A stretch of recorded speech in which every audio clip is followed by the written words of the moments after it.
Hey everyone, that's Tim, and Tim is really distracted right now. All of the sounds of nature.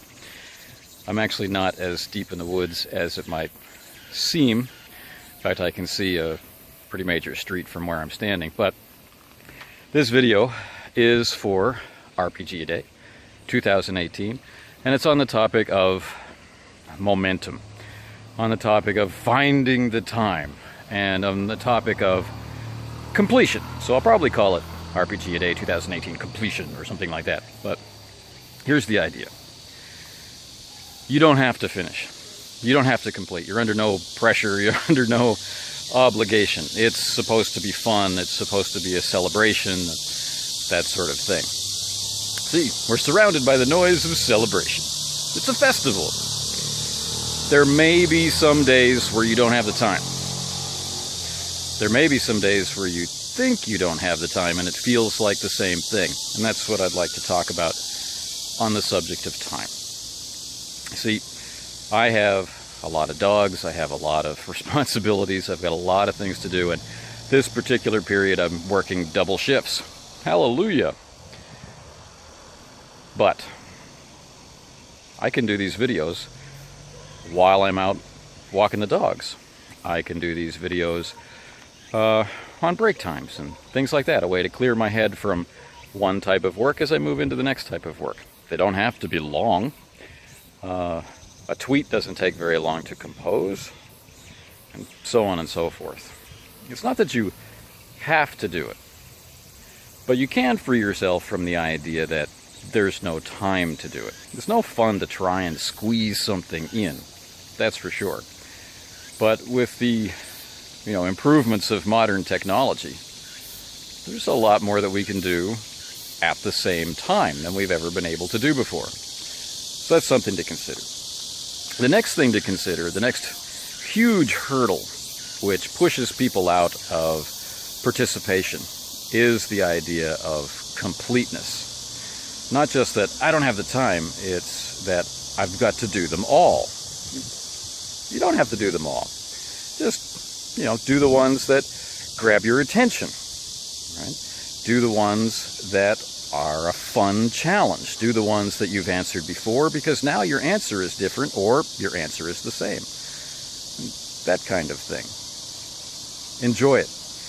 Explore the questions. Read them up front. That's another really important part of completion, is knowing what the 31 questions are in advance. While it can be fun to do it like an advent calendar and pop open a new question a day and be surprised, that can sometimes lead to answering tomorrow's question today, and then what am I going to talk about tomorrow? So, yeah, being aware helps, and picking and choosing the days that you're going to respond, well, that helps too.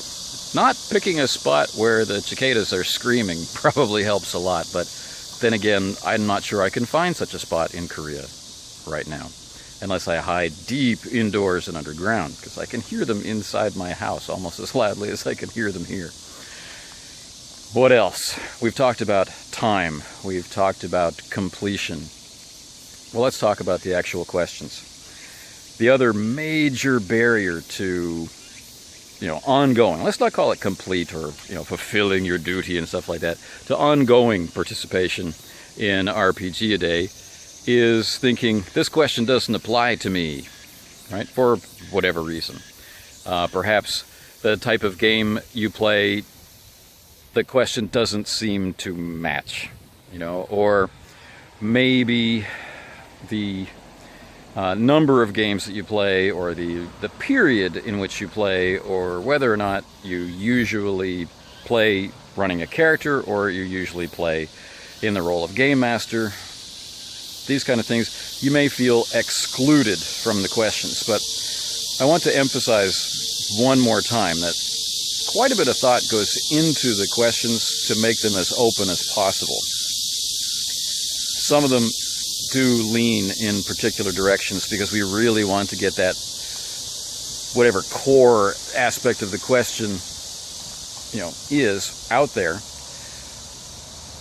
But even if it seems like it's a question directed only at game masters. It can still be answered from the player point of view in terms of the impact, right? Or what it is that you're looking for, or, you know, answer that question from the player's side. And you can do that even if you are a regular game master. You can answer it from both sides and that sort of thing. And that's what makes it fun. The prompts are starting points. They are not the be-all and end-all of the question or of the day. So, you know, we're supposed to be creative people, and you're free to be creative.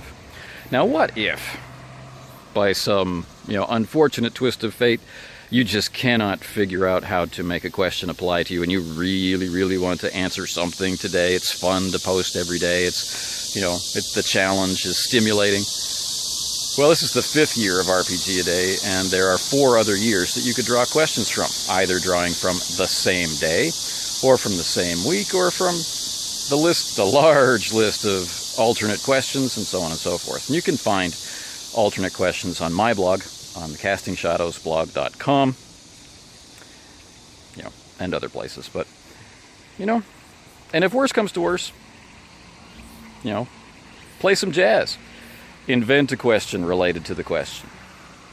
So, these are my tips for how to get through this kind of challenge, a 31-day response challenge. Shift your perception of how much time is available. Don't tie yourself to some kind of goal of got to complete all 31 days or some terrible fate will happen.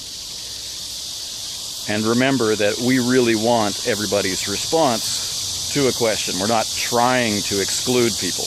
We're hoping to include people. So maybe it will require some work on the part of the responder to find their way into the prompt.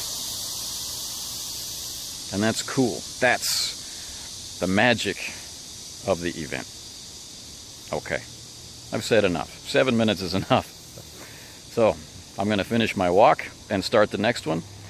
And I hope you have a very enjoyable RPG a Day 2018. Take care.